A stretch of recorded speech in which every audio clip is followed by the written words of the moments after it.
then Walt Disney would be like, sell my car. And then he would be like, he does a little sibling thing, right? Like,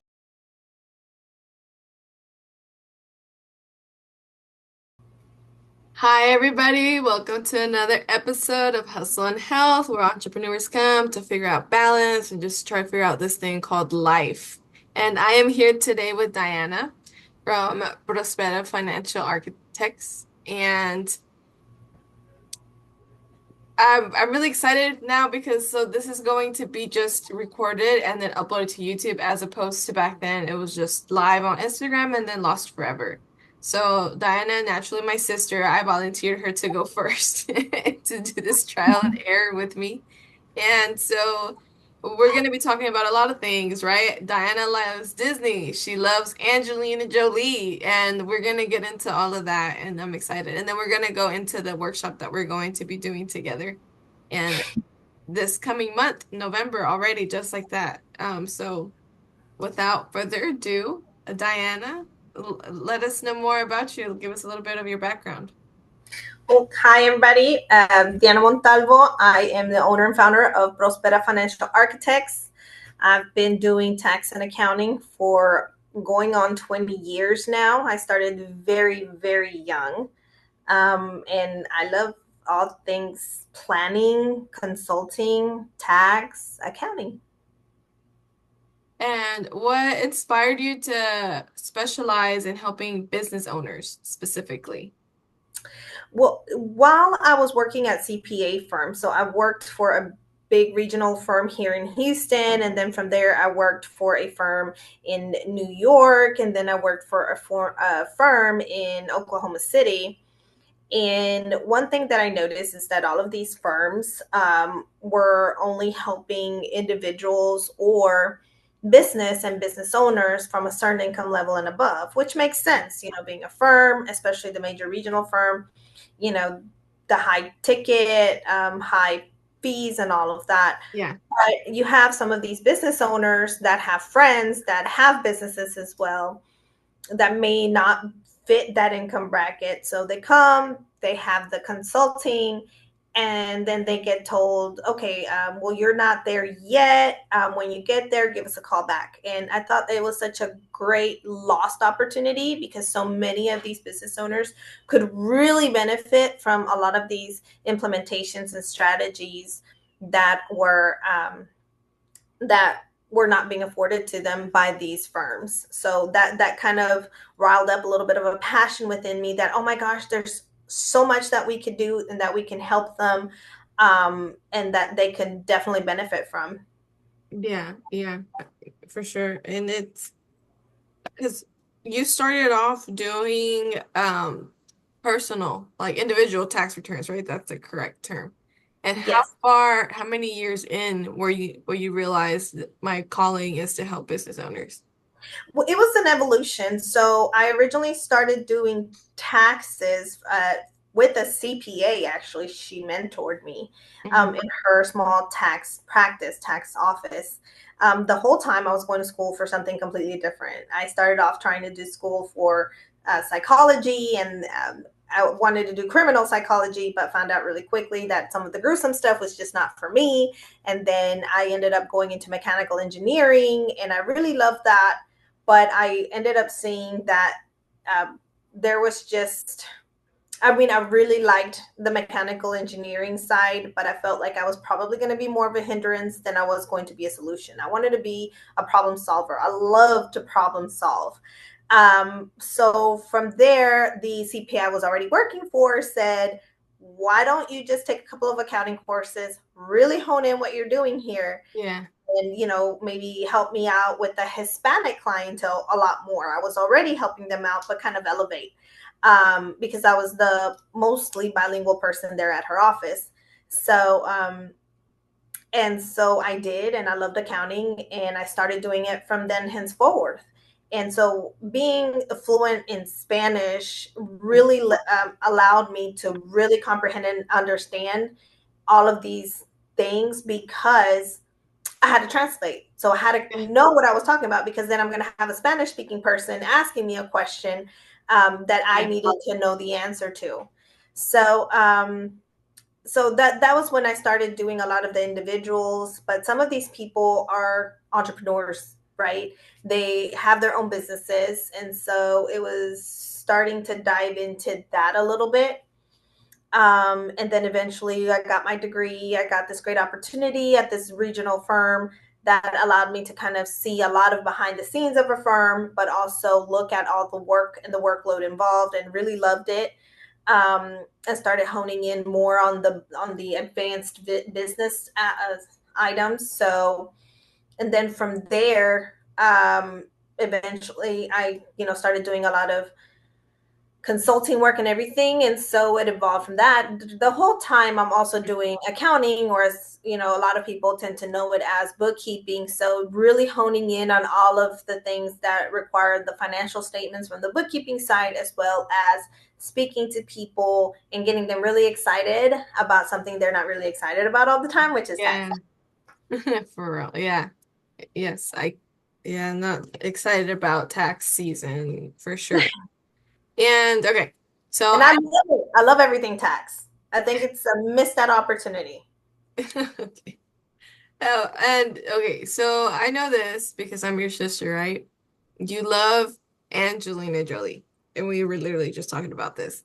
And so Angelina Jolie donates a lot of money, like throughout her career. She's donated to charitable organizations and all this other stuff.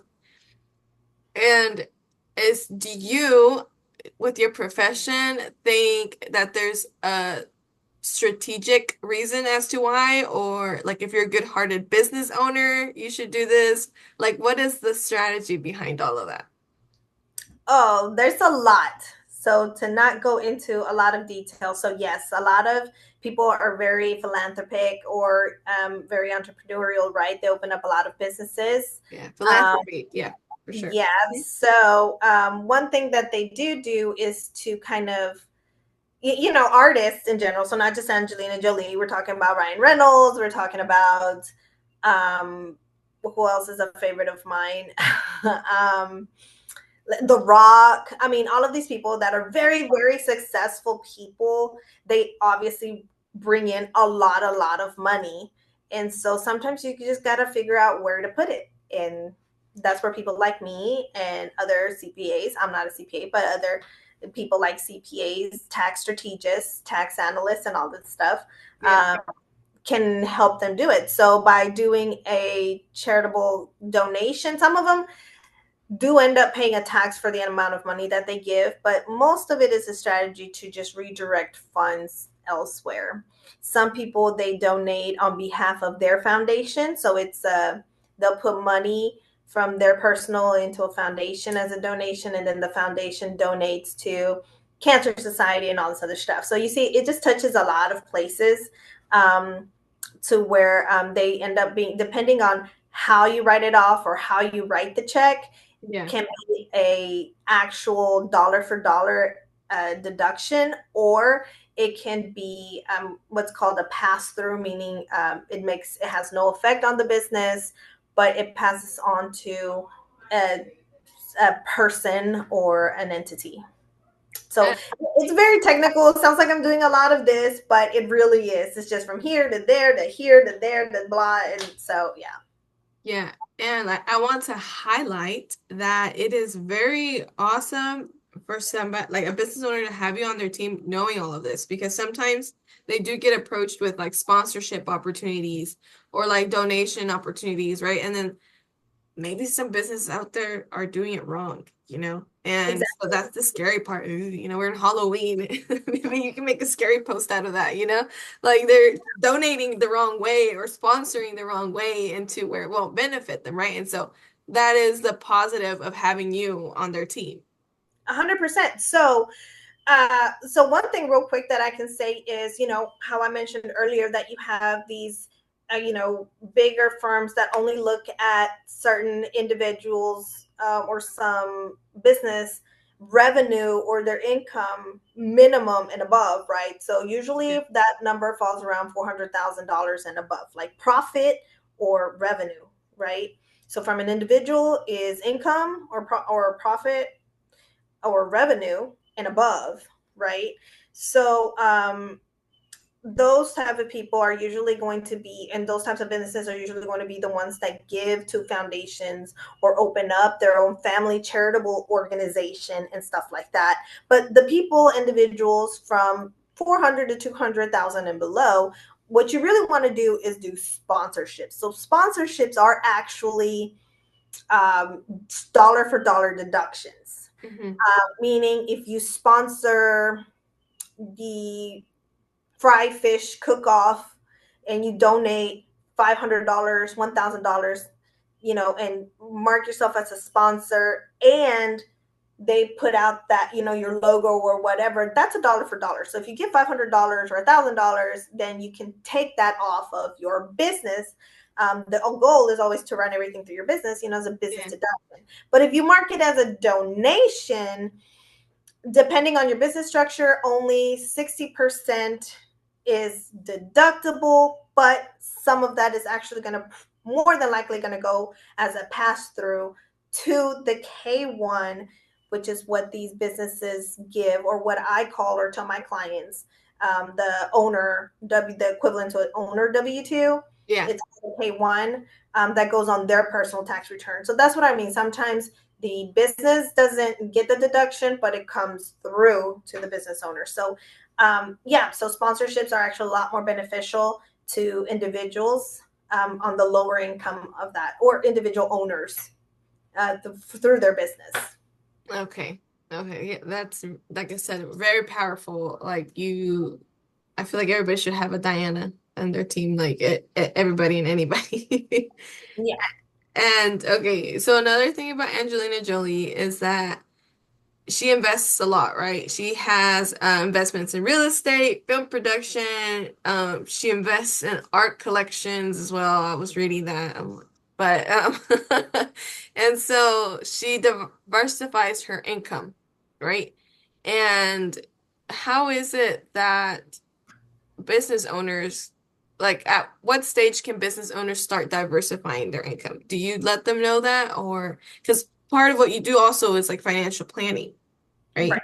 And so, Not, but we can't use that word to its totality, okay, but there is tax strategizing. So I there look you go. more Yeah. at what their excuse me, I look more at what their profit is going to be, and so what we can do to minimize that, because the more profit you have, the more tax you pay, right? So it's a lot of strategies that we definitely want to get done before 12/31 or December 31st in order to maximize, because some of these things you can't do like 1/1, Mhm. so excuse me.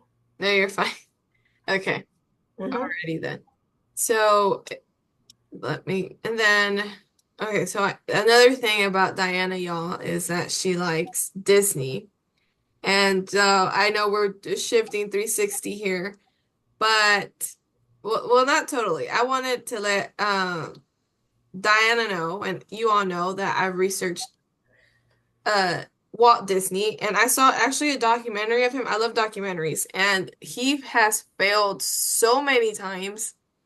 Like it's so sad. I feel like he passed away, and like there was still like a lot of failures. Like, um, building the parks was a failure, and then like just like man, everything kept happening to this guy, and I feel like we really all are just like living off of his fruits because he himself, he the man struggled so much. And I know as small business owners or business owners in general, no matter if you're small or like corporate, there's just so many like things that we go through by ourselves and like failures. And so I wanted to share some of the failures of Walt Disney because it's inspiring in a way because like when I'm failing, I'm like, man, you know what? Walt Disney has failed too, so I'll be all right. And so one of his So real quick though, yeah, before you go into the yeah, facts, yeah, Walt Disney, what I would like people to know and understand is that we see the older gentleman, right, on the black and whites and everything. He actually did not get his success until he was older. It's not like he was a 21, 22-year old, 17, 18-year old. Like we see a lot of younger people getting more success now, and that is due to a lot of social media, a lot of internet, information just passing on real fast between us.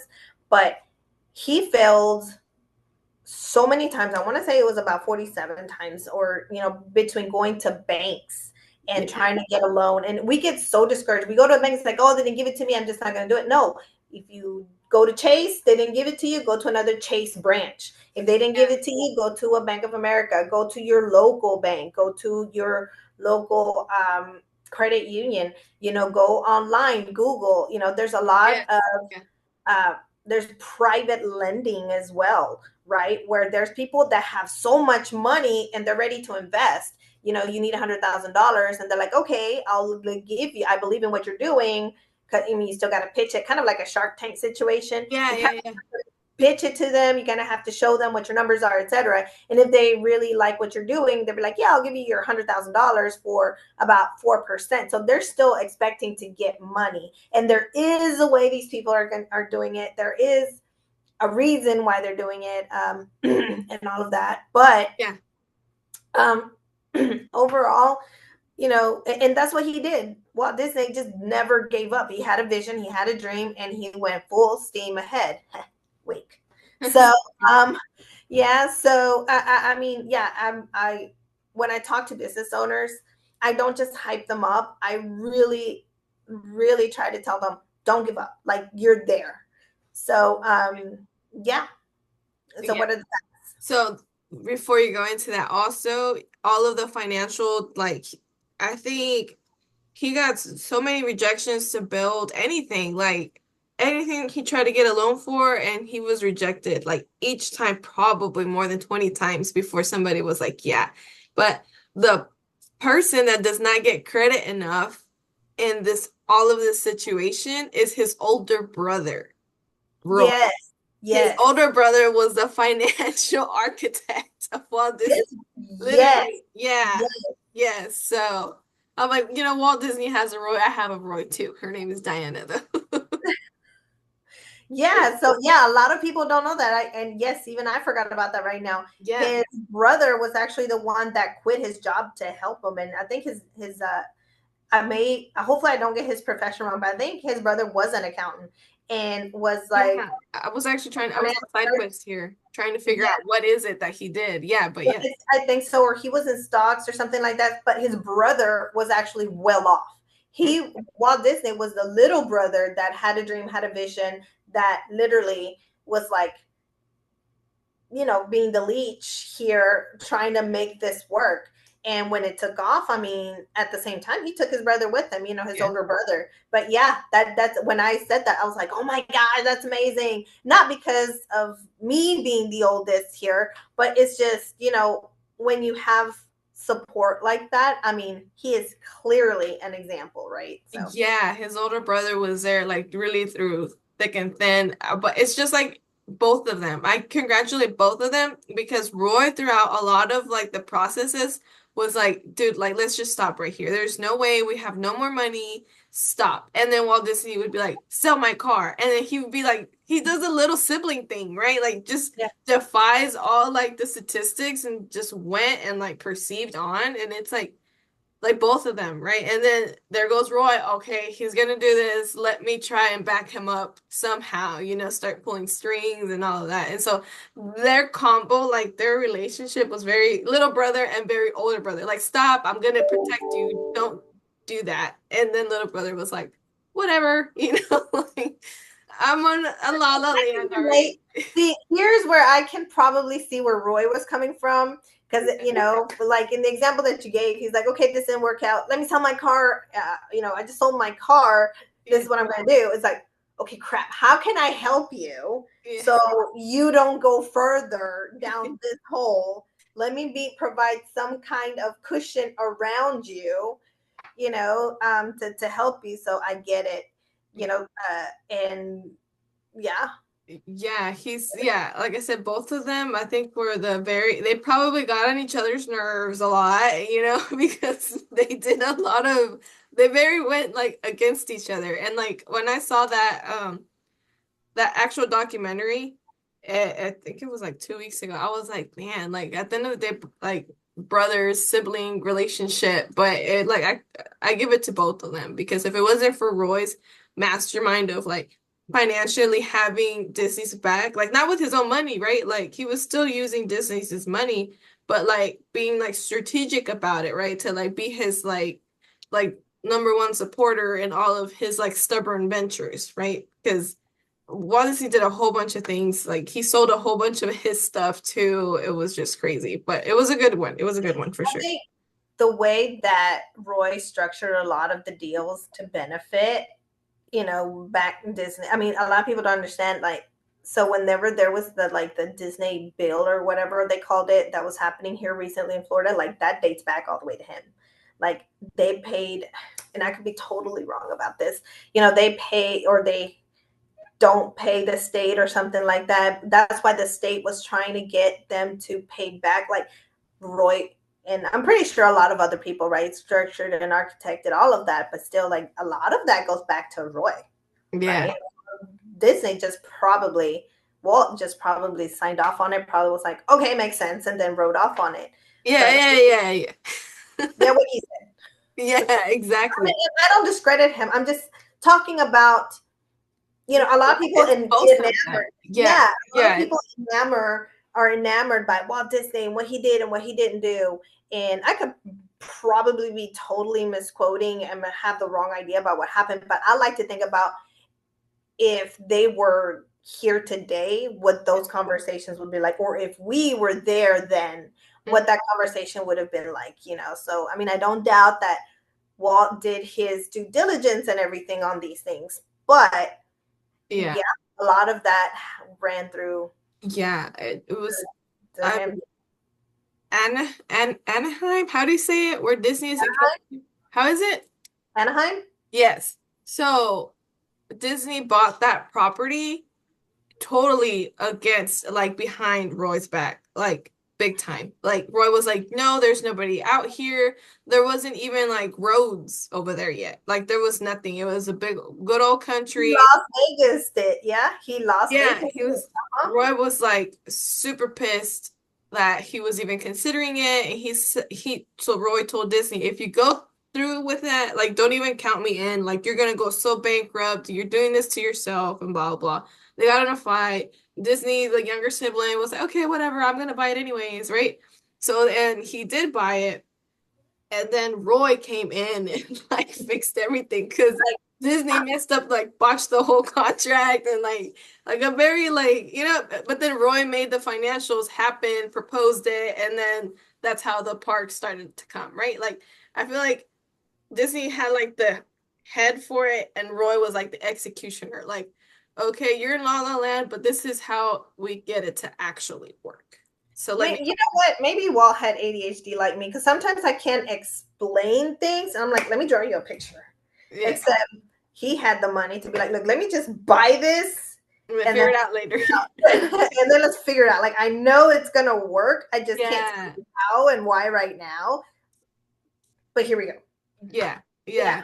So there a lot of like the major things was very like Disney did it on his own. Nobody supported him, like not even the banks, but he did it. He went through with it. And the badass thing was that he had like a badass brother that like backed him up no matter what, you know? Like even though he told him like don't count me in, he'll be like, God damn you. Like, Here yeah, we go. yeah, exactly. Yeah. So some of Disney's failures that I wanted to highlight was the failed cartoon company.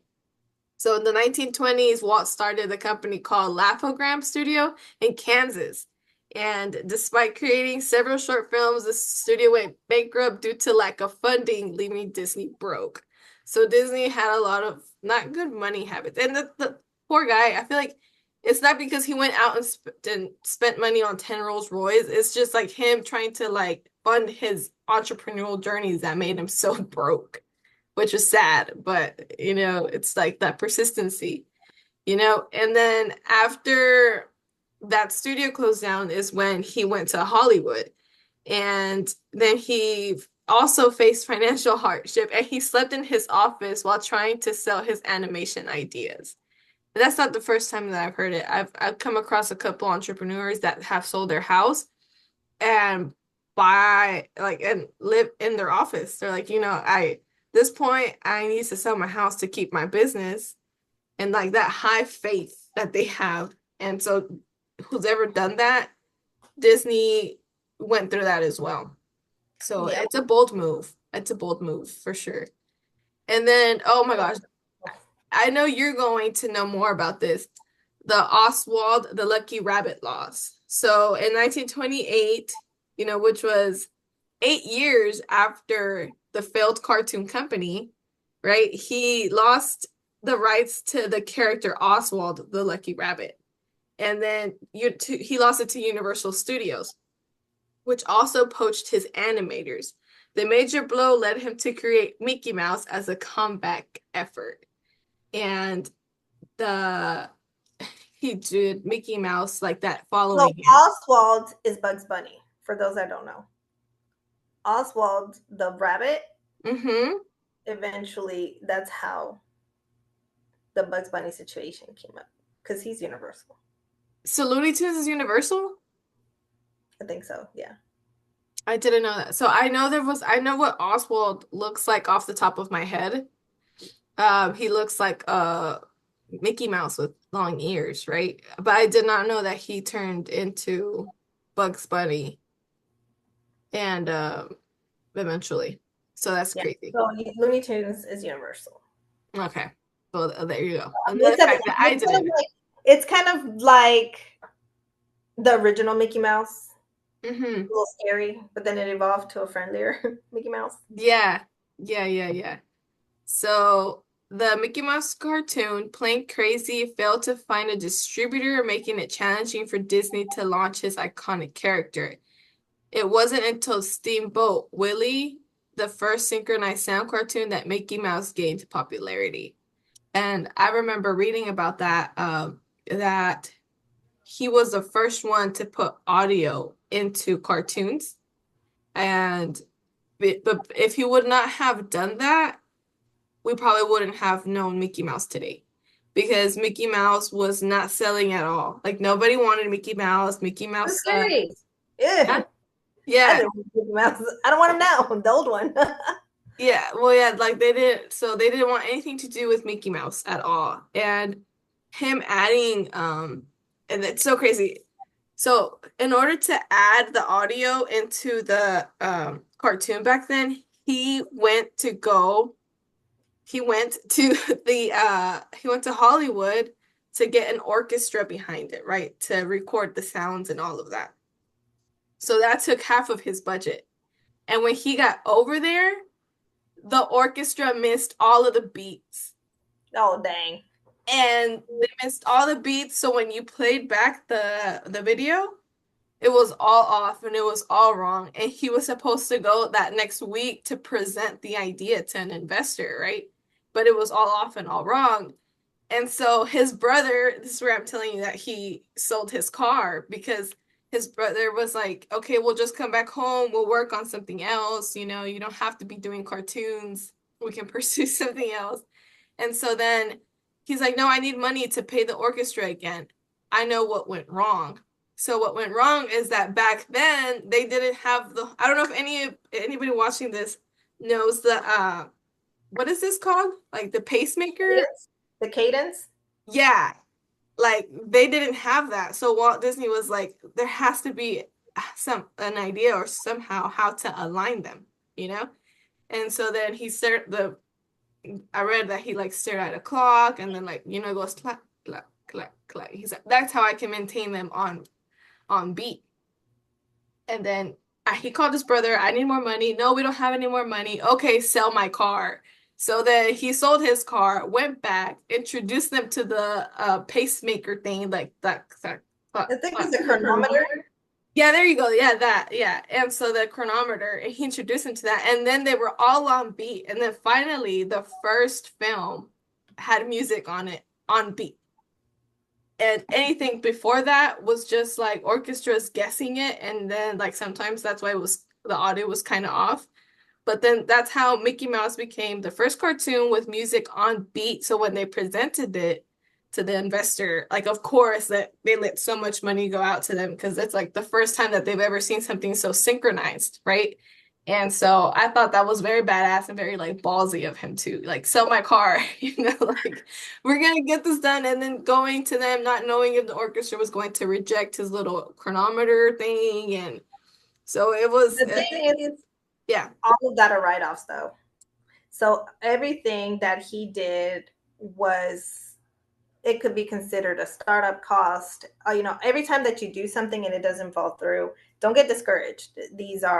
They're going to be write-offs. They're going to be startup costs.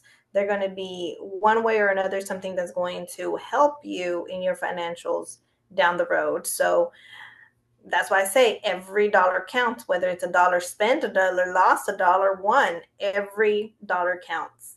yeah, So yeah, so keep track of it. hello. Keep track of it for sure. Yeah. So then after that, in 1930s, which is 10 years after his first company failed, like 2 years after like Mickey Mouse was like going nowhere, like this man, I swear, it's such a sad story. Like 10 years in 1930, I also read this too, where he was just doing short films, right? So for 2 years, uh, after the debut of Mickey Mouse, the short with synchronized music, he was short film, short film, short film. So he just woke up, rolled out of bed, and was like, "We need like a full-on movie with like synchronized music." And so that's where the idea of Snow White like popped up. And then of course we go back. Bank of America was actually, I remember that bank standing out. They were the first ones to reject him and tell him, no, like this is not gonna work out. Like nobody's gonna watch a cartoon that long. Like every back then, all the cartoons were just like short filmed, right? And he was the first one to want to make a whole movie. And they were like, no, this is not going to work out. No, 1930, he proposed this. And by 1937, that's when he finally got the okay from a bank to go through with it. So that's 7 years of rejection, dude. Like this guy. I had 7 years now. I don't think I could do for 7 years. Yeah, so until he got a yes, and then finally, like, there you go. Now we have Snow White, and people are actually watching like full length character, like, what is it, cartoons? But yeah, like he went through so much rejection, dude. Like I'm surprised. Like I wonder if he was in the friend zone for that long too before he got married. Like, persistence is key with this man for sure. And so, okay, now it's going into Disneyland in the 1950s. Many believed it would be a financial disaster. He struggled to secure funding, and the park's opening day in 1955 was plagued by issues like plumbing problems and counterfeit tickets, yet Disneyland became a symbol of his enduring vision. So that was like his final failure, the Disneyland debut. It's crazy. And I watched this in a documentary like the night before it opened, he was out there like in Chinga, like painting fences because there were snow. Nobody had painted. He was like trying to figure out like how people were going to check in. Like it was just like the first day The was, logistics of it. yeah, and they televised it, right? And Roy actually secured that contract for the Disney opening to get televised because he back by then people now had TVs in their living rooms. It's like we didn't get more people in. By the way, Yeah, those tickets, some people obviously kept those tickets. They're worth, I mean, for collectors, they're worth a ton of money. like the first tickets. Yeah, Well, you need to be careful because there's a lot of counterfeiting at that time too. maybe. But I'm pretty sure those are worth some money too, because, I mean, we're talking about opening day, right? Yeah, yeah, yeah. So it was the first ever televised opening day of a park, and literally hours before the park, it was still a shit show. And so, but it's crazy. Yeah, this man faced a lot of rejections for years. Like I feel like people would tell him no, and like he was so numb to it at some point. Because Like, like, okay, I'll come back that's later. what the other 150 people told me, but guess what? But yeah, his failures definitely was a fuel to And his. right now that you touch, right now that I mentioned, collectors and stuff like that, you also did make a comment earlier about, some people, how they're philanthropic and that, you know, they buy art and all of that. Yeah. That is a form of asset, right? Mhm. And what that does, it shifts money. So you no longer have the cash money to be taxed on because you can't tax items. So other things that, for example, at Prospera that we dive into Mhm. is estates. For example, when it's an individual or an entrepreneur, it's an estate. So if you have a ton of money, you have an estate, have a ton of profit. Let me correct myself, a ton of profit, you have an estate. Estate charges your business a fee, and then your estate can go buy these items, these goods, um, from a house to paintings to sculptures to all of these things. So that's where the philanthropic stuff happens, because they're technically expenses, not dollar for dollar, Yeah. but you buy these items that they are held. So that's how some of these people have a net worth. So now we're talking about what is a net worth, right? Mhm. So Walt Disney may not have had a lot of money, but eventually he came into a lot of assets. So that's where his net worth came. So, for example, right now, the Walt Disney family, Angelina Jolie, The Rock, their net worth, that they're worth 100 million, 250 million, $1 billion. That's not how much cash is in the bank account. That is what they are worth through a lot of things that they own. So you can have a business that is worth $80,000 a year, but you can sell it for 150, right? Mhm. Because if, let's say, you have a business that has $80,000, you sell it to me for 150,000. I know that eventually I'm going to make my $150,000 back, because at minimum that business is going to make me $80,000 a year, Yeah. right? So now my worth, your worth was 80,000, the value of the firm of your business originally, but when I buy it, now for me, my worth is $150,000. So my net worth, on top of whatever cash I may have in my bank account, my net worth is now 150,000 plus. So Mhm. that's how those things kind of come about. And yes, there are a lot of more details and intricacies and things, that can lower your net worth, things that can raise your net worth, um, and all of that. But those are basics. Yeah. Yeah. That it's good because sometimes people are like, oh man, like that's how much like is in their bank account. And No, that's the biggest misconception, that that's how much. I mean, if that was sitting in your bank account, you would be owing, like, if even if you have 1 million mhm. sitting in your bank account, you don't want that sitting in your bank account, especially in Yeah. your business account. You're going to pay at least 45% of that. So that's 450. So even if you have, oh, look, I made $1 million, $1 million are sitting in my business bank account right now, count on you or the business paying up to 45%. If you're paying it, it's up to 45% or more. And if the business, if you have a corporation, is the max is 21%. Yeah.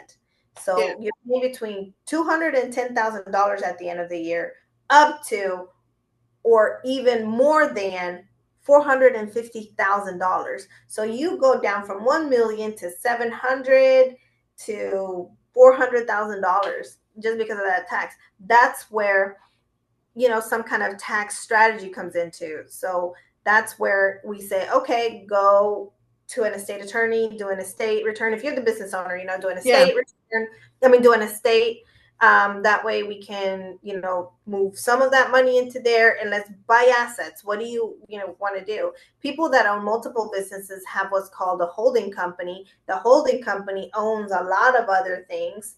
Yeah, a lot of LLCs. I apologize, I didn't mean to say things. Owns a lot of LLCs. So you can have a real estate business, you can have a trucking business, you can have an investment business where all it does is it invests money. It gives out money because it expects to get more money in return. You can have all of these, but all of these funnel to that one, and that one eventually, it goes to whoever the owners are.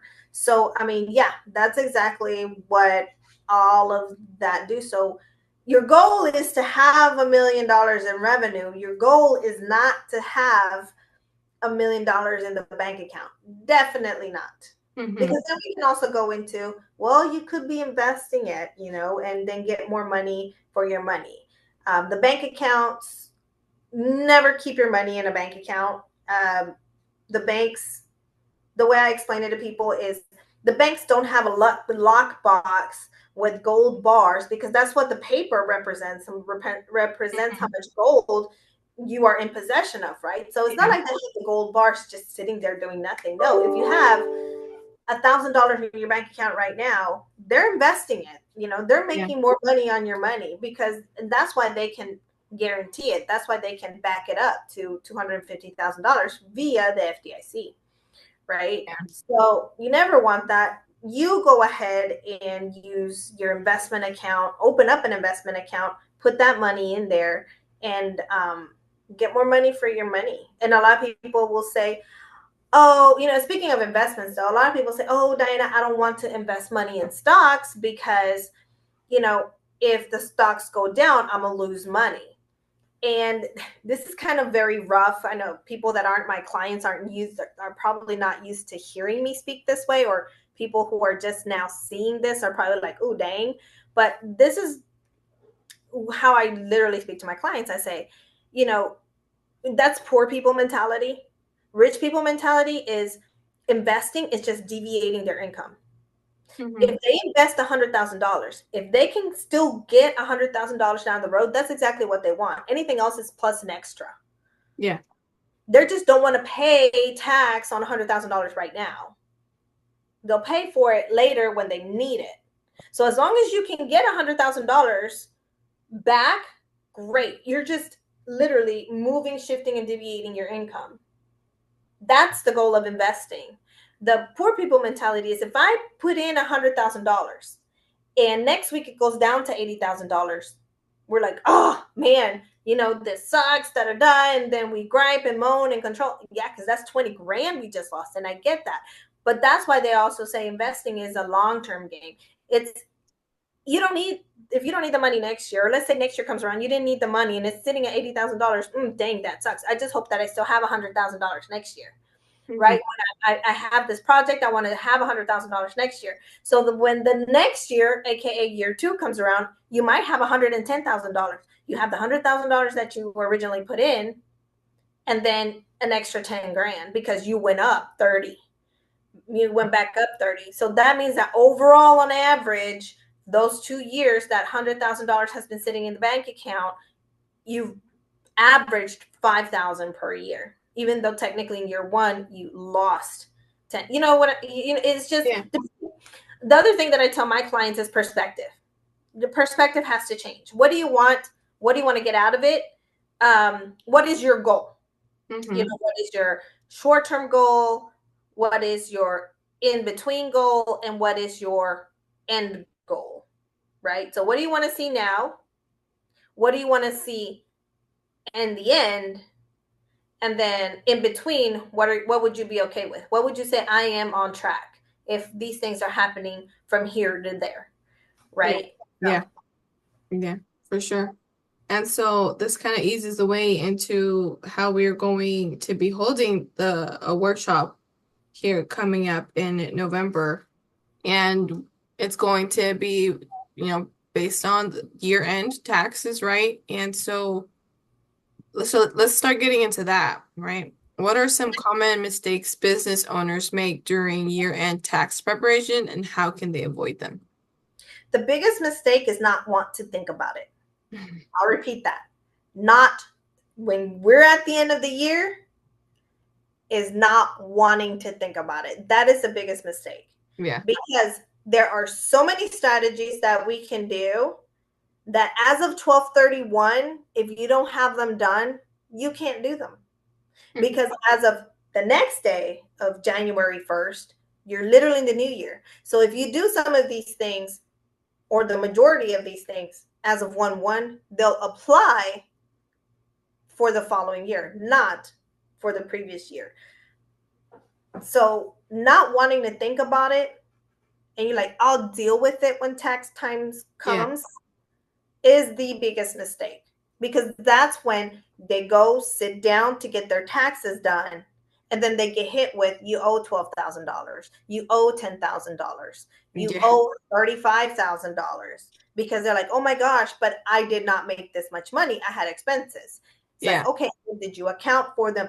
So these are all conversations that could have been had before December 31st to get you aligned, to get you squared away, so when it's time to do your tax return, you don't have to worry about it.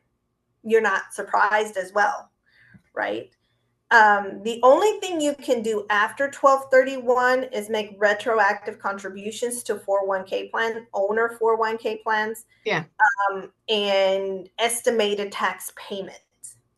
Meaning, if you know that you owe, try to pay before the deadline of the following year.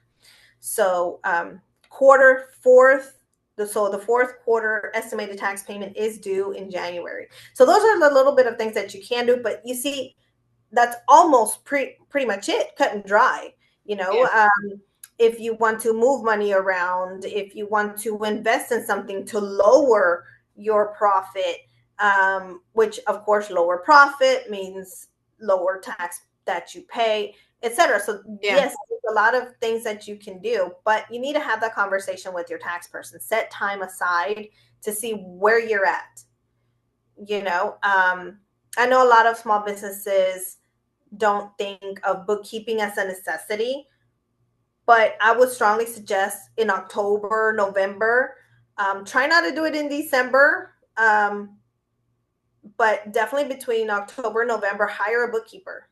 Yeah. If you can't pay the monthly fee to have a bookkeeper every month, do a full annual bookkeeping, that they're going to help you get all of your facts together. What is all of your revenue? What are all of your expenses? Did you buy any major assets? And then that way you can get a good picture. That way in December, you can do any of your last minute purchases, transactions, and everything. So, and that also doesn't inundate the bookkeeper with a lot of work that they may have with their regular clients, right? So, definitely getting a bookkeeper is very, very, I want to say essential, but I do strongly suggest it. A bookkeeper or an accounting professional. Yeah. Yeah, for sure. Especially like the end of year. Like I feel like it gets crazy. We have a lot of like it's always at quarter four that freaks everybody out, like the end of the year, because like you're trying to have fun, you're trying to eat, stuff your face, like, and so like the But last, what better way to do it than to know that you're already getting taken care of? I yeah, know you're right, you're yeah, you're a business coach, right? And I know one of the greatest, most phenomenalistest um, tips or coaching tips that you gave me was, what is one thing when I felt overwhelmed, right? Is like, what is the one thing that you could do without that someone else could do? hmm, And delegation, yeah, delegate that out. Yeah, and delegate that out. And a lot of people don't think of your accounting, your bookkeeping as being one of them. It's like, oh, it's because I have to print out my statements. Oh, it's because I have to highlight, I have to go through it. It's on my personal bank account. And I get it. A lot of people are very wary. That's why you, as a business owner, should vet out who your bookkeeper or accountant or a tax person is, yeah, and give them that work. If you have a tax person that you are not willing to let them see your personal bank statements to help you out with some of the business needs, which I'm not, first, I guess, let me back it up a little bit. Your business transactions should never be in your personal banking expenses and all of that, right? They should always be separate. So let's just start there. But I understand sometimes when we start a business, that's where we start, right? So, which is why I keep mentioning, if you don't trust your tax person to see some of this intimate financial data, then they're probably not your correct tax person to be handling any of your tax items, period. Because if you're not comfortable enough to have them see that, they could be missing out some stuff, Yeah. right? But they need to see it. I Yeah. get the hesitation. I get the insecurity that we come about that, but you need to have a very close and very intimate relationship with your tax person in order to be able to get into the nitty gritty of these things, right? Yeah, for sure. And so, touching on that, how will this workshop help business owners feel more prepared for tax season, both practically and then I can cover the mentally part. But practically, how would they feel more prepared Well, after I the have a master class? checklist.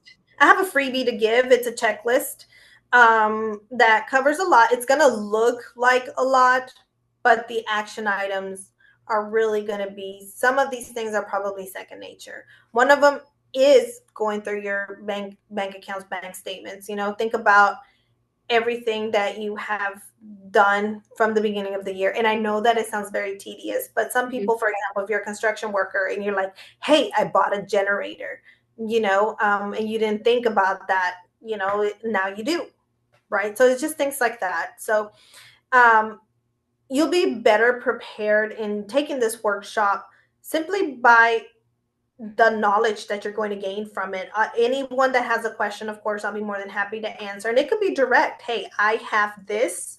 What can I do? Yeah. You know, my friend has this. What can they Asking for do? a friend, asking for a I'm friend. asking for a friend. I'm asking for my uncle. I'm asking for my cousin, my mom, my dad. And I get it. Yeah. But yeah, so I mean, if you come to the workshop and you gain nothing, I would find that, and you say you gain nothing, I would find that very hard to believe. Yeah. Very hard to believe because there's a lot of things, even within this interview, there's a lot of things that we touched on that are probably going to be touched on again in the workshop, maybe a little bit more in depth, maybe in a little bit more detail based on someone's actual personal experience that we're going to talk through or walk through. So, Yeah. but I think overall the freebie is going to help out a lot of people at the end of, for the end, their end of year. Yeah. And the mentality that on my end as a business coach that I'm going to be offering through here at the for year-end business owners is the how to build it's I want to say how to get out of the mindset of oh here we go again. Like oh I don't want to do Yeah. this. Oh I don't want to do that. You're like if you're tired of thinking like that, then this is the masterclass workshop to attend. Because I know sometimes people get tired of thinking certain ways and thinking of themselves a certain way, thinking of tasks a certain way, right? So we're going to like switch those thought processes, right? Which it's not easy. I'm going to go ahead and say that. But if you really want to, you can. Right? We make our own reality. We make something hard. We ourselves make something easy. It's just if we go into something with the mentality of, oh, this is going to suck, then it's gonna suck, right? But if you go into it like, okay, like I love my business. I'm going to gear it up, switch it up, and so this year-end tax season does not eat me alive, then it won't, you know.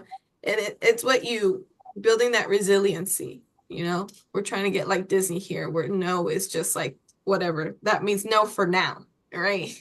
And so that's the difference, right? But like if you come not sure if you're wanting to change your ways, then you're not going to change your ways. But if you attend the master class with the open mind of I'm sick and tired of thinking like this, I'm stopping my business from moving forward. I'm stopping from the fruits to come. Like I need to change my mindset, my mentality to close off this quarter 4 and go into quarter 1 of 2025 with a better mindset. And then this will be definitely for you on my end regarding the business coaching.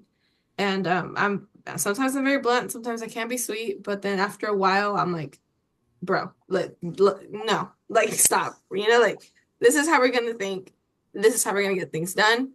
You know, who you talk to or what you need to do. Like it's going to be wrapped up in a bow for you, but at the end of the day, you have to take that present and actually use it from what we're going to give you in this workshop for sure. Yeah, no, for sure. Me, all I can say is I hope people take advantage of their tax person at the end of the year, because I know for sure at the end of the year, I definitely work very different, or my mindset works very different than a lot of people, where if I feel like clients or new people, new clients don't come to me or anybody else to see, you know, kind of evaluate their business because we're getting close to the year end, I am not okay. So I will not be able to sit down at Thanksgiving comfortably. I will not be able to have my Christmas comfortably. And in New Year, I am stressed. Yeah. Um, Mainly because I know that, okay, maybe so and so client hasn't reached out, and I'll reach out. I mean, I'm not saying that I won't, but but if I see like they're not doing things to try to help themselves out, I already know how it's going to go. Um, and it stresses me out. I'm like, oh my gosh, I'm nervous. I'm nervous for you guys because I thrive on seeing those clients that do at the end of the year. They're like, hey, where do I sign? Because I know, Diana, you already have everything taken care of. I'm like, yep, just sign here. You're good. Your payments are made. You don't have to worry about it. Let's go ahead and schedule our quarterly meeting so we can start looking into how we're going to do for this year. Yeah. And so yeah, don't make me nervous, guys. Come to the workshop, see what you can learn, schedule your freebies, and schedule your consulting and counselings with us.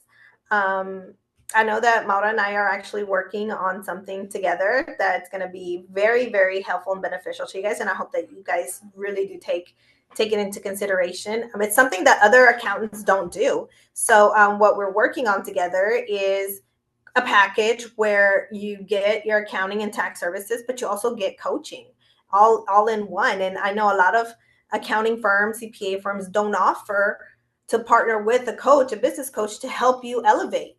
That's how passionate I am. I know that's how passionate Maura is about doing that, about helping entrepreneurs, because we see it. I think, Yeah. and correct me if I'm wrong, but I think part of our drive is our father is the same way. He has started many businesses and they've gone, belly up. But, we've seen the other side too. We've seen the side of, how it can affect him personally, where he's like, I'm trying to do this for my family, where Yeah. he's been,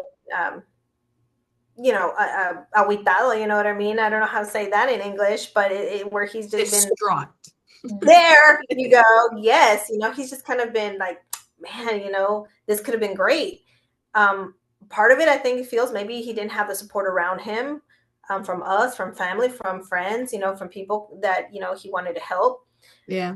But the one thing that we always did see, just like Walt Disney, the persistency. He's not shy to start and say, you know what, this is going to take off. You know what, this is going to be it for us, and trying to do something. So that tenacity is very, very, very, it's a very amazing to see and to have grown up with. So there, at least for me, there is that passion. Sometimes with a business coach can help you more often than not, actually, I believe, but with a business coach, it can help you get there. Yeah. Yeah. And as far as business coaching goes, I do it with life coaching. So I'm a life coach for entrepreneurs. And what that means is that we're building your business around your core values, which that within itself prevents burnout, prevents, crashing and you ending up at the hospital because you're burned out, you can't control your anxiety attacks, like all of that, right? Because businesses can drive us to that point. But if we do it with a good base, right?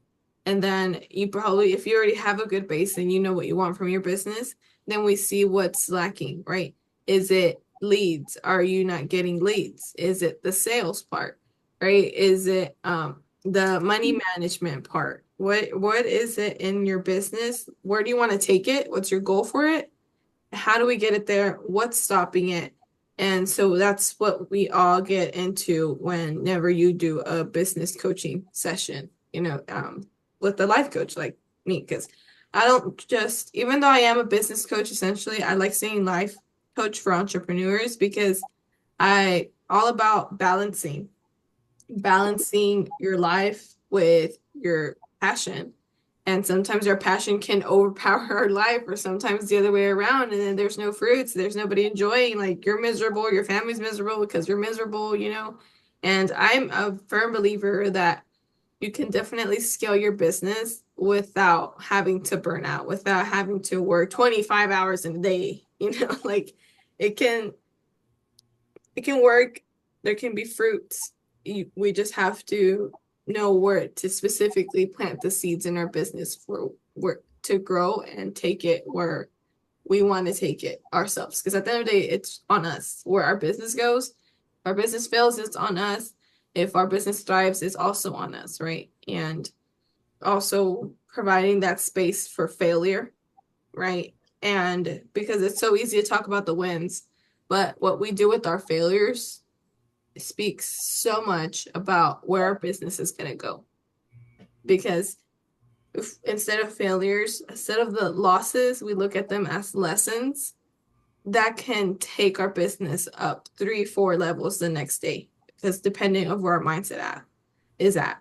Like if we're like, oh, that didn't work out, well, that sucks. I guess I'm not meant to be a business owner. Like, no, like what did not specifically work out? So tomorrow you can like kick it in the ass and say, I got you now, you know? And so it's just a very harsh mental game for So entrepreneurs. I agree with that 100% because I mean, I'm not a coach either, but one, I guess you can say, core value that I've had that I learned, um, and I actually implemented it very firmly on with when I worked at the regional firm here in Houston was, every like review, they talked about the good and the bad stuff. They said here's areas of opportunity, Mm-hmm. right? And when and I took that, I already had the mentality, I already had the idea. But when you're working with somebody that can help you through those areas of opportunity, it'll do wonders for you from a personal and a business perspective, right? And it's true. So the if something doesn't work out, that is an area of opportunity. It just means it didn't work out that way. So let's go back to the drawing board. Let's scratch out what didn't work, and Yeah. let's say, if social media didn't work, what about social media? Was it what you wrote, what you didn't write? What, look at the analysis of when you did this type of marketing, what worked, what is your trends and stuff like that, you know. So that's what the area of opportunity is. That doesn't mean give up just because you're not getting sales from your social media marketing or you're not getting leads from it. It's like, okay, let's start by looking at trends. That's something like that, right? That is your area of opportunity. You're not going to give up an entire business just because you're not getting sales. It just means that let's look and see what's working, what's not working, and then let's build on that.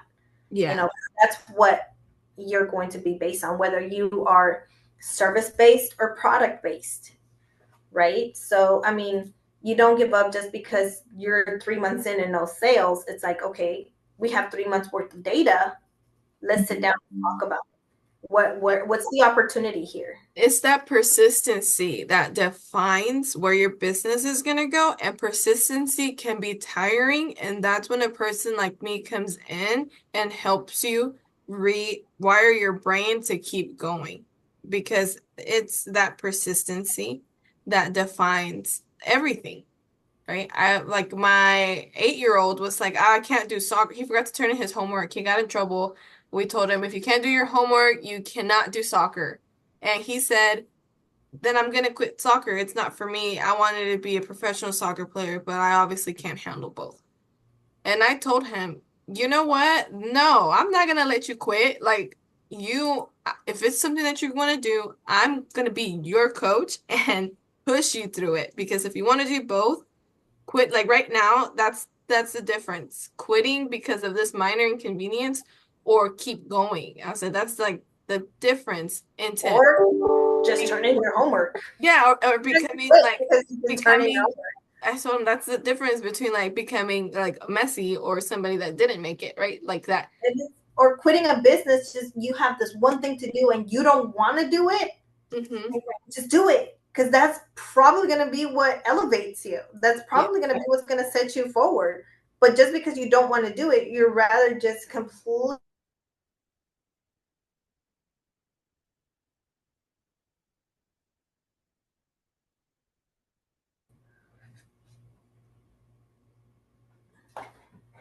Yeah. Hello? Are you back? Okay, froze for a bit. Can you hear Oh, me? yeah, I was hearing you the whole time. I don't Oh, know if it it froze froze for some reason. Okay. back. Yeah. So November 13th, 10:30 a.m. via Zoom. So if you are in like the UK or in Africa and want to watch this, you definitely can because it's going to be via Zoom.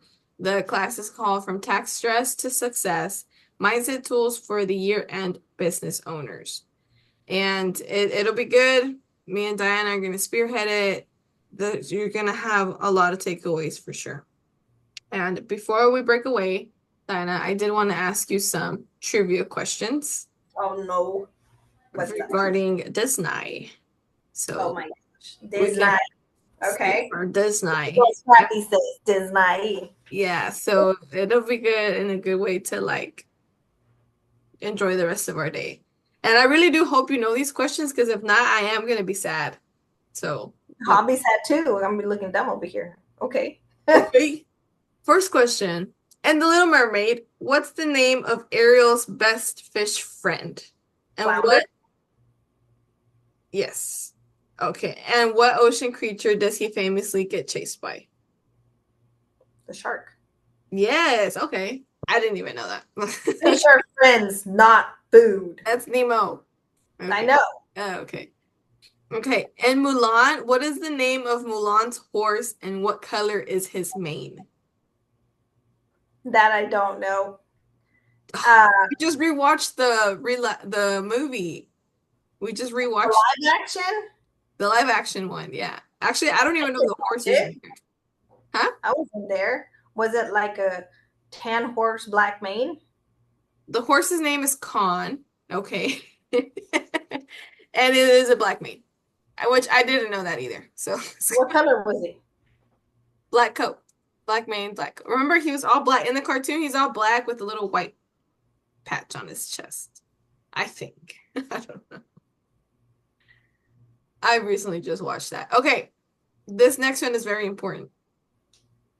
In Beauty and the Beast, what does Belle find in the West Wing that's meant to be off limits?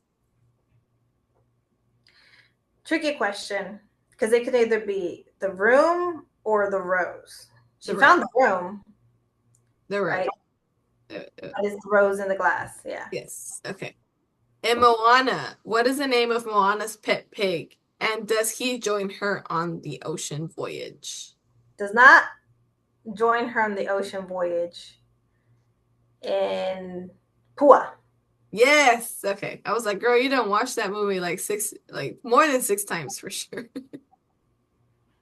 But Okay. I'm a Hey Hey fan. Okay. I mean, I like Pua. Pua's cute, but I love Hey Hey. Hey, hey, yeah. So, okay. In Toy Story, what is the name of the arcade game where Buzz and Woody encounter the aliens? And what is the phrase that the aliens repeat? I don't recall the name of the game. Do you remember what they say? I'm trying to, because I know they say "oh" a lot. Yeah. Oh. Yeah. I um, I personally don't know the answer to this question. I don't recall. So it speaks a planet claw machine, and they repeatedly say the claw. Wow, I don't even remember them saying that. Yeah, me neither. So I'm glad these were you questions because I would have been so like, no. Ask me Marvel questions. Okay. All Oh, right, Diana. ask me Marvel questions. Not too late for that. Movie Marvel though, not too much on the Comic books. yeah. Okay. Well, thank you so much for being on here today. Yep, Thank you so much about the workshop, everybody. I have the link in bio for that, for the workshop coming up, and then Diana's. How can we contact you? Where do you find you? Let us know. you can find me on all socials under Prospera Firm. And you can go to prosperafirm.com and that's my website. You can contact me, book your anything, book your consult, well, not services. You would need the consult for that. But yeah, we can find everything there, what services I provide. Um, again, book your appointment via there. And yeah, hope Awesome. you guys follow me. Yeah, thank you guys for watching and staying tuned. I'll see you on the next one.